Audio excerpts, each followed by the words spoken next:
Bonjour, je m'appelle Bruno Charéron. Nous sommes ici au laboratoire de la CRIRAD, la Commission de recherche et d'information indépendante sur la radioactivité en France.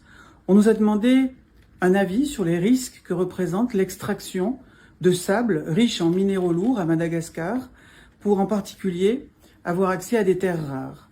Alors il faut savoir que ces sables de Toliara contiennent beaucoup d'uranium et de thorium qui sont radioactifs naturellement.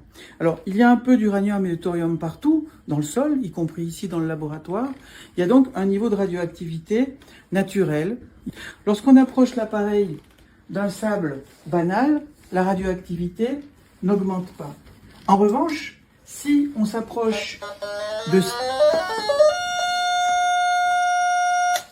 de sable riche en zircon, les zircons ont beaucoup d'uranium et de thorium, la radioactivité augmente.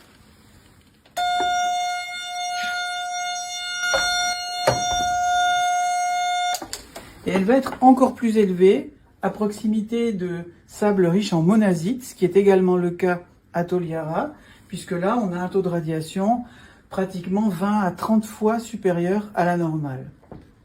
L'extraction des terres rares pose des problèmes radiologiques importants parce que certains minéraux riches en terres rares, comme la monazite, sont très radioactifs. Cet appareil mesure le niveau de radiation.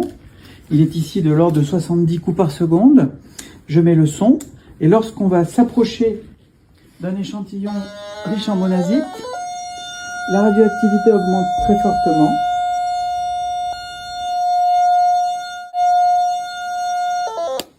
On a atteint 2000 coups par seconde, c'est-à-dire un niveau 20 à 30 fois supérieur au niveau naturel. Ces radiations sont tellement puissantes que même lorsque les sables sont protégés par une épaisseur de 1 cm de plomb, il y a tout de même une radioactivité qui traverse le plomb.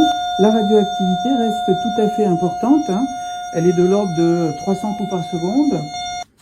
Ça veut dire que l'extraction des terres rares contenues dans ces minéraux riches en monazite va exposer les travailleurs, bien sûr, et les populations riveraines à de la radioactivité, un rayonnement direct, mais aussi, bien sûr, l'inhalation de poussières radioactives, de gaz radioactifs, le thoron qui est émis par le thorium, le radon qui est émis par l'uranium contenu dans cette monazite.